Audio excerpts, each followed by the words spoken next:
Welcome back to Cheeky Mare Stitches. We are starting the orange blocks of the 100 Days, 100 Blocks Challenge. I have switched out my thread to the color coral, and I'm using glide thread. I didn't mention that before. The next block I'll be doing is this block here. I need to ask the question, what am I trying to emphasize? I'm trying to emphasize these pretty flowers and add some stitching in the yellow to kind of bring out the orange. And then I'm going to probably do some things I struggle with in the busier blocks. So I'll probably do some small ribbon candy in this block here because it's kind of giving those vibes anyway. I can kind of use the design of the fabric to get my ribbon candy very curvy.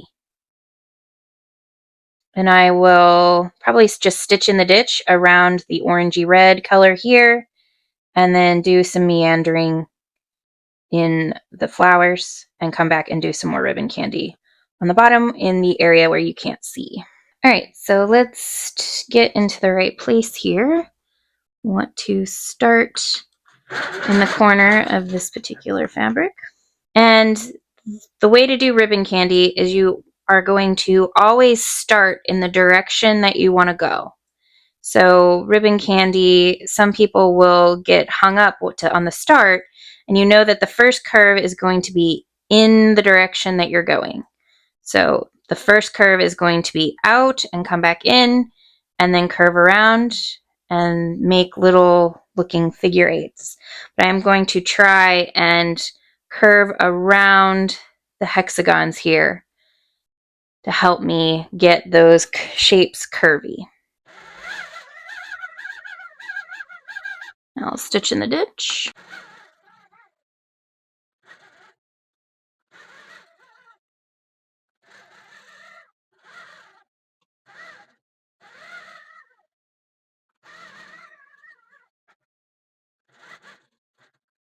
All right, so now I'm going to do some meandering in here, and I'm going to stop when I get to the flowers and allow them to pop a little bit. Actually, I'm going to start from this side. So first I'm going to try and curve around this flower and then come in and kind of do some dense filler in the background.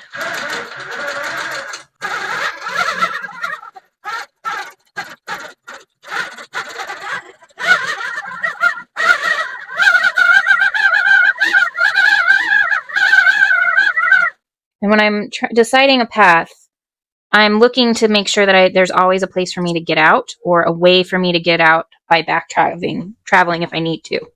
So I kept the dense pebbles pretty close to the outline of the flower. And then I'm going to come up here and then kind of stay in a line close to it. And then that way I'll be able to get back out and come over to this flower here.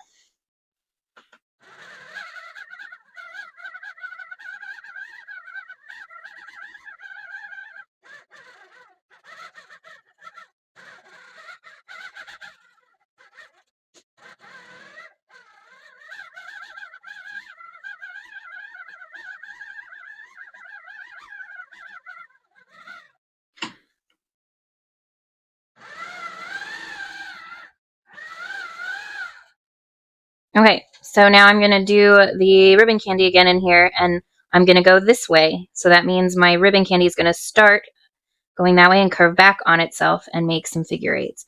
Now this particular cutting placement of the fabric isn't ideal to try and match around it, but because I practice it up here, I feel more confident. So go ahead and do the ribbon candy.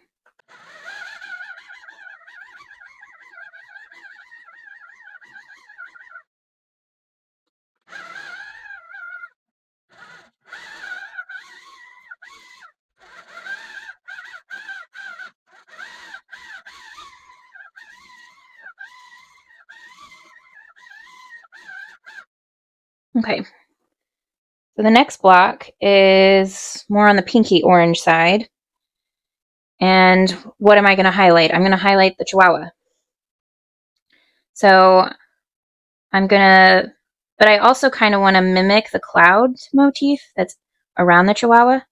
So I'm going to do some curvy lines here to kind of simulate the wind in the background area that it's going to be less noticeable. And I'm just going to stitch in the ditch around the Chihuahua. That'll make it pop. And then maybe come in and do a feather around in this little area. So the curvy line is just going to, you know, if you try to make, if you don't think you can make a curvy line, make a straight line, or try to make a straight line without a ruler, and you'll have a curvy line. So that's what it's going to look like. Probably, I may stitch in the ditch around first.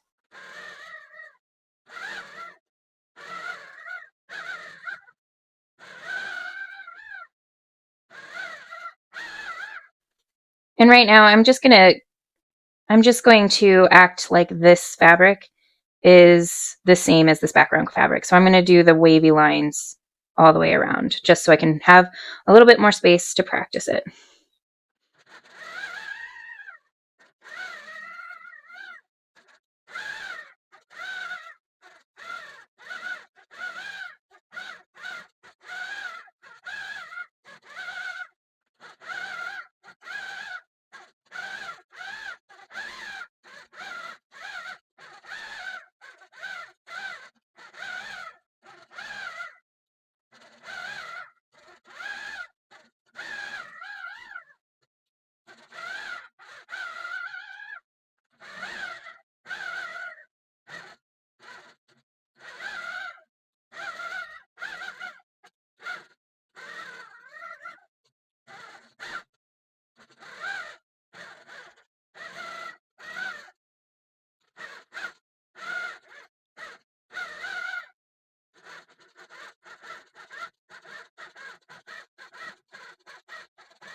Okay, so here is the next block we're going to be doing. What is the first question we ask? We ask, what are we emphasizing? I used a fabric that I don't necessarily, that's off screen right now, that I don't necessarily need to emphasize. It's pretty, but it's not like needed for fussy cutting, or like the fussy cutting isn't going to be super noticeable. I looked at the book for inspiration because the pattern book that I used showed Angela Walters quilting in the book. So I used that for inspiration because I wasn't quite sure what to do. And that is another technique that you can use. Go on Pinterest, find your quilts that you've made, and see how others quilted it when there's nothing really that you can think of doing. The book had straight lines going in this part, ribbon candy in this part, straight lines in this orange fabric, and then a serpentine kind of continuous curve in the fabric that's mostly off screen right now. So that's what I'm going to do. That allows me to practice my ruler work skills, which is a skill that I am better at than my free motion, but still getting as much practice with it as possible is a good thing. So I'm going to stitch in the ditch, probably down here.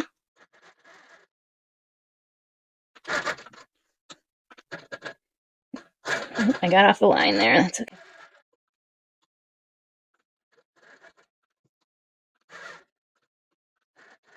Working in weird angles is helpful. I don't normally work on the back of the foot here, mainly because I've gotten my finger pinched between a ruler and this set screw. So that's, be aware of that if you decide to get a long arm. And what I'm doing here, because I haven't had to backtrack a whole lot, I'm going about a 1/2 inch. And what I'm doing is I'm lining up one of these lines on my previous stitching and moving until the needle is approximately on one of these lines, like parallel with this line. So that gives me a pretty good idea if I'm in the right spot. And then when I turn the ruler, this line right here this line right here is now on my previous stitching, which will give me a 1/2 inch of distance in between.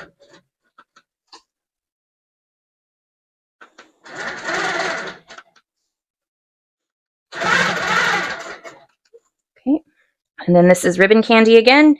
With ribbon candy, you always start your curve going towards the direction you're going. So we're going to curve, we're going to go this way and curve back, and then curve around again before we hit the other side. All right. Now the serpentine line that was shown in the book is where it goes. It's going to be the opposite of ribbon candy. We're going to kind of go concave and then convex, and then concave and then convex, and then concave and then convex. And I could do that freehand, but I've got this squiggy ruler by Angela Walters. Again, I'm not sponsored by Angela Walters. It may seem like I am, but you can use it to kind of line up a small curve. And I'm trying to get this part of my curve a 1/4 inch away so that my foot or the needle will hit this corner here. So again, we're going to do a kind of an awkward angle. And we'll curve around again. And this right here, this is a needle stop. You can tuck your foot in there. Again, I'm going about a 1/4 inch away from the corner. Turn again, needle stop, 1/4 inch away from the corner. And I don't necessarily want to finish this out yet because it might be easier for me to do a design in here first and then come and finish this out. But I kind of want to be back up at the top here anyway. So, I haven't stitched in the ditch all the way around, so I could do that to travel afterwards. So let's just go ahead and finish off this design. And I have to turn it over here.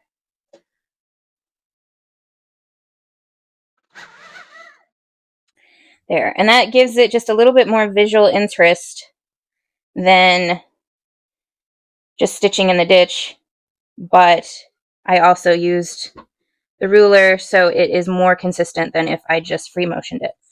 Now, there is a ruler. Now, if I wanted to like maybe do an echo of this line, there is this Creative Grids, or not Creative Grids, Handy Gadgets Piece Out ruler. Kind of looks like a baby grand piano, where you can kind of hook it into the foot, which gives you a little bit more of push and fine-tuned dexterity, where I could then help it stay kind of close and do an echo line. So let's try that.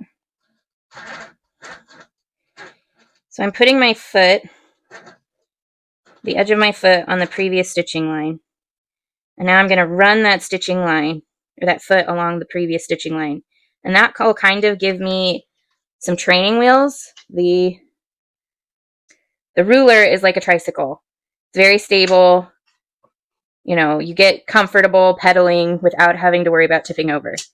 This thing gives me a little bit more control, like the training wheels. The training wheels aren't always on the ground, right? They're lifted up a little bit so that you get used to wobbling side to side. So this is more like the training wheels.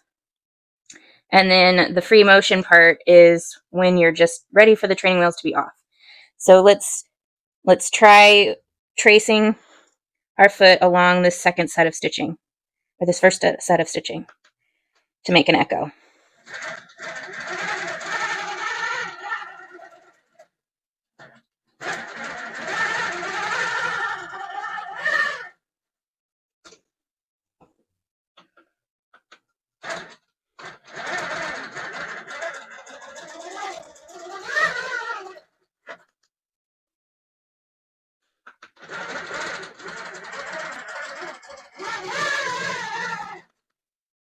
And is it perfect? No, but it is still, I had a lot more comfort with being able to put my hand and kind of move the foot easier than using the handles that you can't see that are off screen.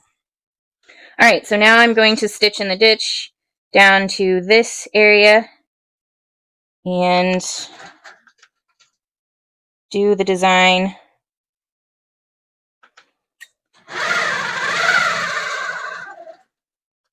Alright, so the book has us do, like Angela did, lines that pivoted. And what is that teaching us? That's going to teach us how to kind of spot the pivot point. And you can draw the pivot point if I've got a pencil. So I'm gonna do quarter or half-inch measurements again. So you can see my needle is lined up here. And I'm gonna travel down until it's lined up there.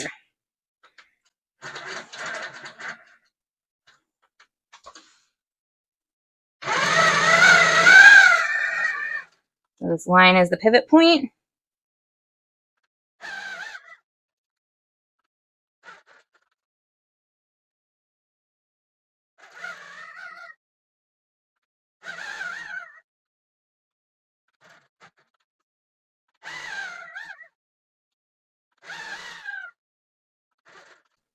I'm gonna stitch in the ditch down this side and then do my ribbon candy up.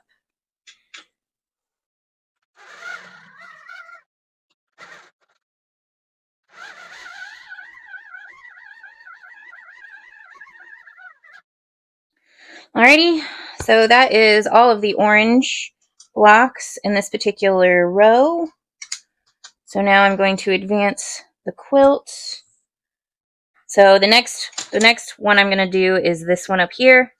So I'm going to do some echoing and make this transition a little more robust and get up to this block up here. Alright, so my next block is the one that I did, an alternative one with Tula Pink striped fabric, but I decided to go with this one because it had more purple in it. And I think I'm going to do some wishbones in here, and then probably just stitch in the ditch and then maybe do some pebbles in here in the pink so that it gives it more of an orange feel, not to be confused with an orange peel. Alright, so let's do some wishbones.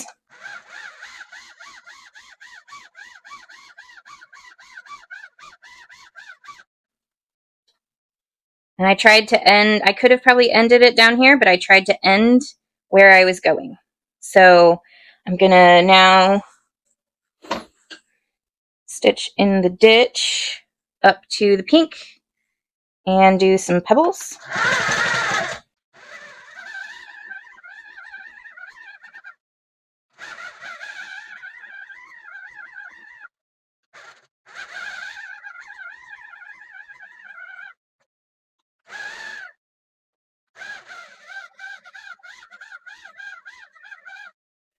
Trying to keep my lines fairly parallel.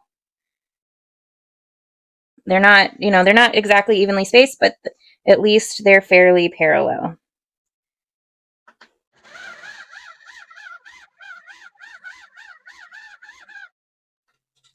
And I did kind of bunch them up together a little bit because I wanted to do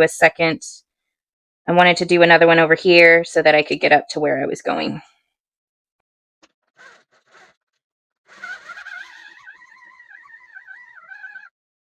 And the pebbles, I was kind of doing a figure 8, but I went over to make them fairly round. I went over more than once. I didn't just do a figure 8.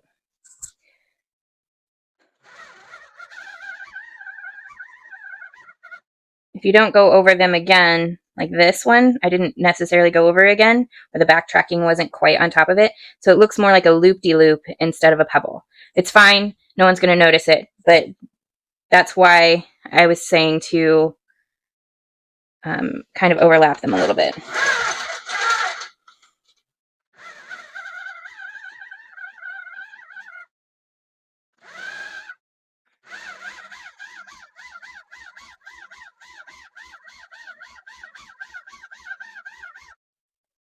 Alright, so what am I trying to do here? Maybe I'll do another feather shape, kind of draw my spine in there.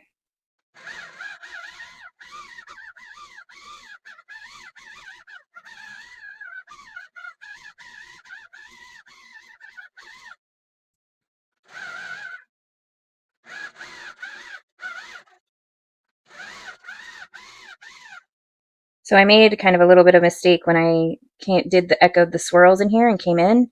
So to disguise that as a mistake, I did some free motion continuous curve, and then I'm going to go in and kind of do a little echo inside each of those to kind of mimic this one.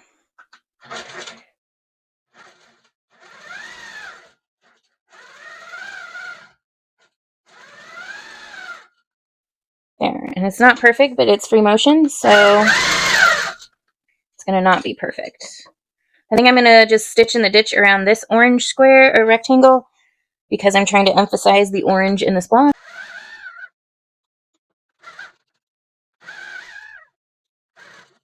Okay, and I think I'm just going to do a loop-de-loop meander in the white space between the raindrops here.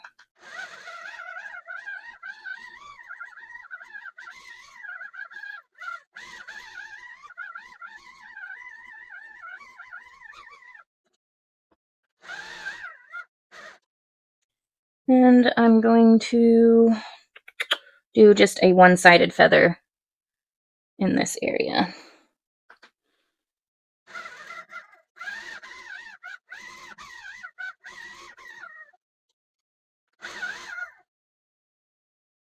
Maybe I'll practice my feather meander here. So you go into a swirl, you do a swirl first, and then you kind of do humpbacks until you get to a place where you can do another swirl.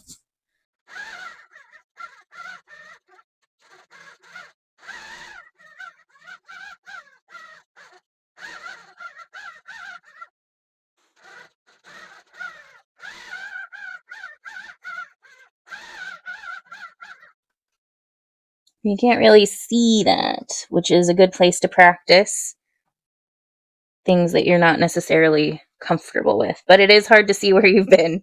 So I'm kind of like, where am I?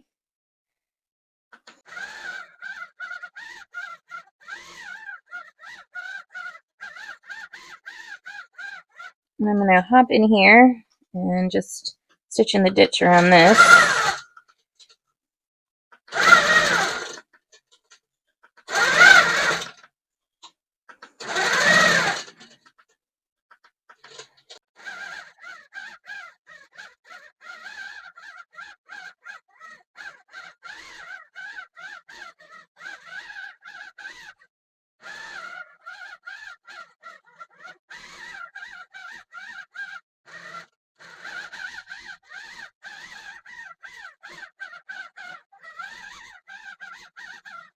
All right, I've done those, so let's stitch into the ditch up to where I'm going to transition up to the next block. I'm going to change my bobbin, so the best place to change a bobbin is in a point. So I'm going to take a few stitches up and down in this point here, and then do my curve over again, start my swirls over again here.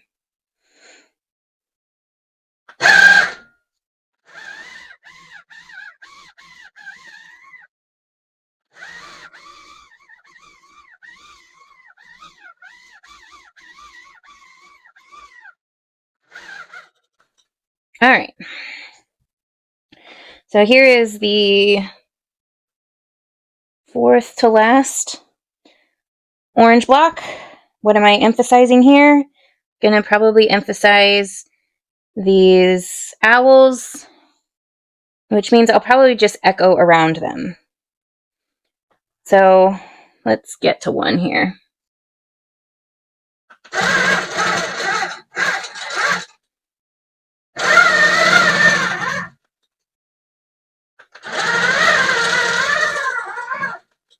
Okay, so I'm just going to echo around it a few times.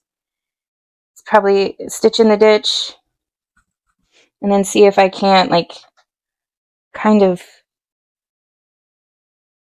connect those lines, those echo lines somehow in the blocks over here. So again, I'm going to echo, I'm going to run my foot around this.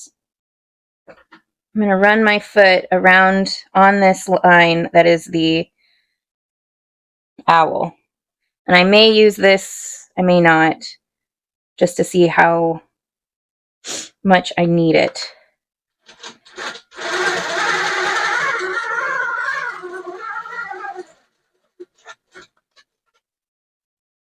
Does give me a little bit more confidence, and there is a straight edge on it.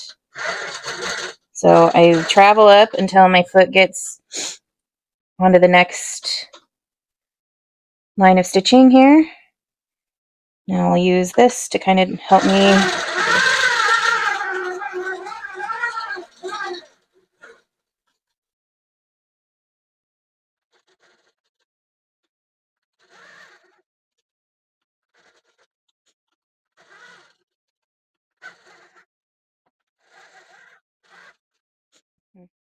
maybe I will echo the tree branches to kind of do the same kind of effect.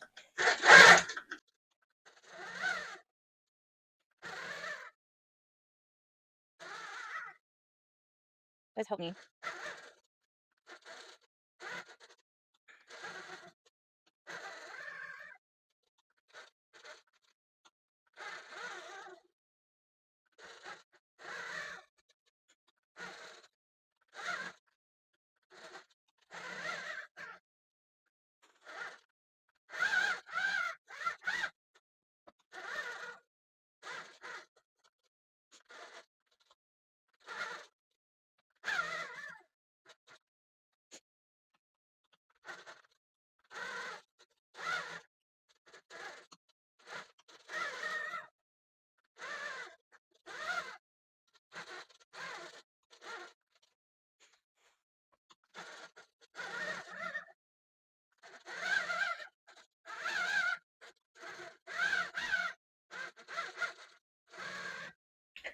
Sometimes having a barrier here, if you're free motioning but you don't want to go past your block, helps.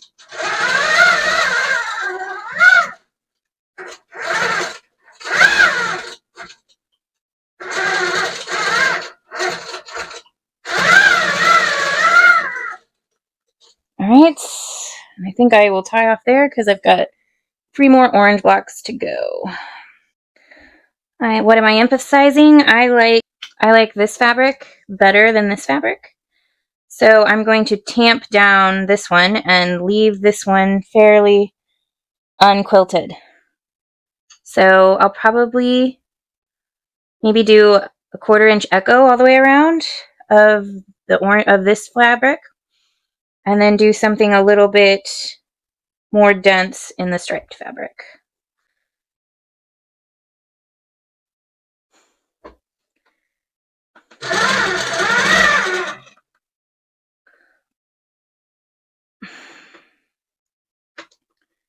I'm using, there's a 45-degree line here that you might not be able to see. Here, there's a 45-degree line that I'm lining up at the seam, and then I'm going to stitch down until my foot touches the rest, or the seam here. And that'll get me a 1/4 inch in, and then we'll stitch around so that this fabric is tamped down a little bit.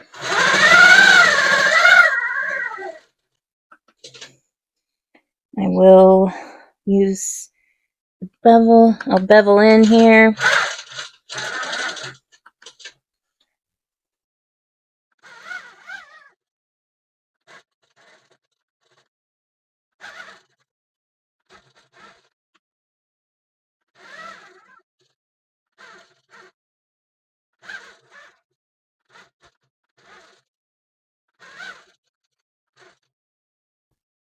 It also captured a little bit of fullness that was in here, in something that I wanted to emphasize anyway.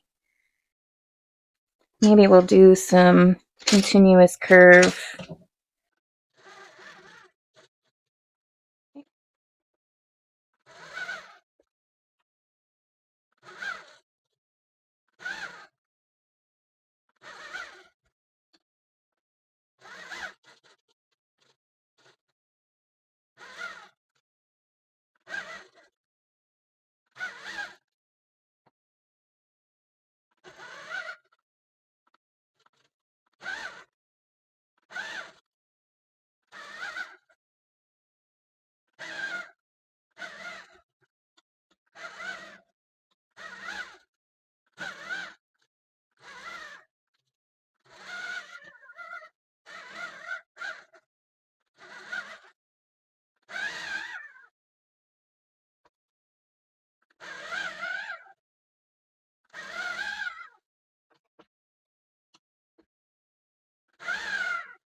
Alright, what am I emphasizing here? Well, I want the dots to stand out more, because again, this is an orange block. I'm probably just going to do a little bit of dot-to-dot stitching in here, in the oranges, like in the dots, the small dots, and then probably stitch in the ditch around the rest of them.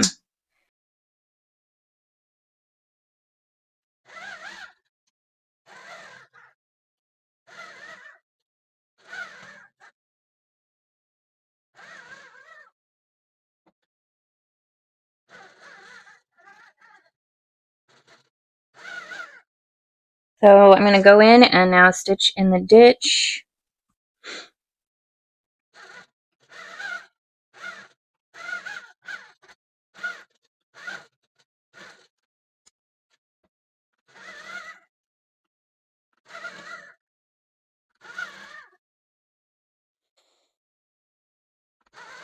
I made sure to hit that corner so I could stitch in the ditch and come back around.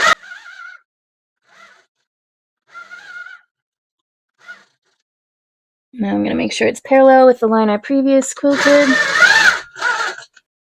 then I'm going to come back down because... There we go. And if you can see, it kind of made a secondary pattern, secondary chevron pattern. And you know what? I think I may do a second echo line to make it a little bit more interesting.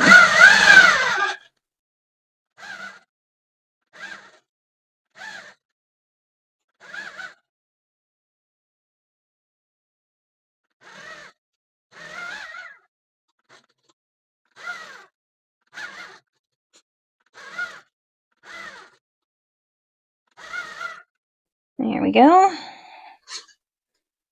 That's a little bit more interesting. All right, what am I trying to emphasize here? Well, obviously, it's going to be the lion. I'm going to try and de-emphasize the pink, probably by doing some X's or some sort of continuous line to like put some more orange in the dark pink there. So let's do a continuous curve in the corners. It's a good place to practice freehanding your continuous curve because it's a busy print. And let's see here.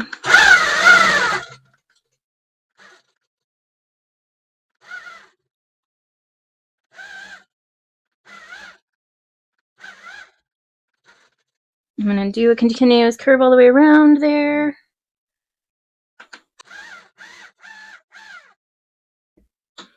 Continue with my X's.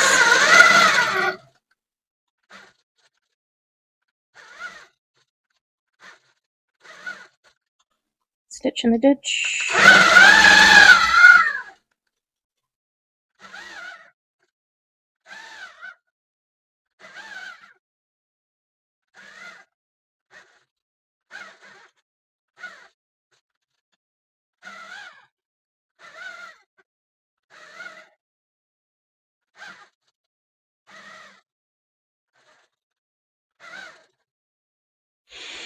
Continuous curve.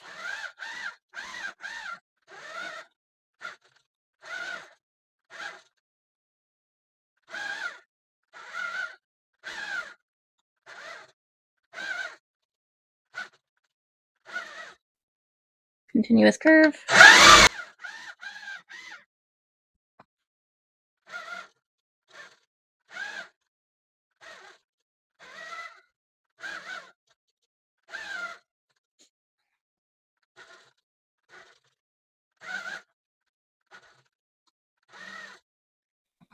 All right, I'm going to do some swirls that I can tie into with the next block. And then I am done with the orange ones. You will see that the next block is kind of orangey, but I don't have as many yellows as I do orange. So I'm going to include it in the yellow blocks because there is quite a bit of yellow in it. It will kind of act as an ombre effect, I think. So let's do the swirls, and I thank you so much for watching. Please like and subscribe, and we'll see you next time.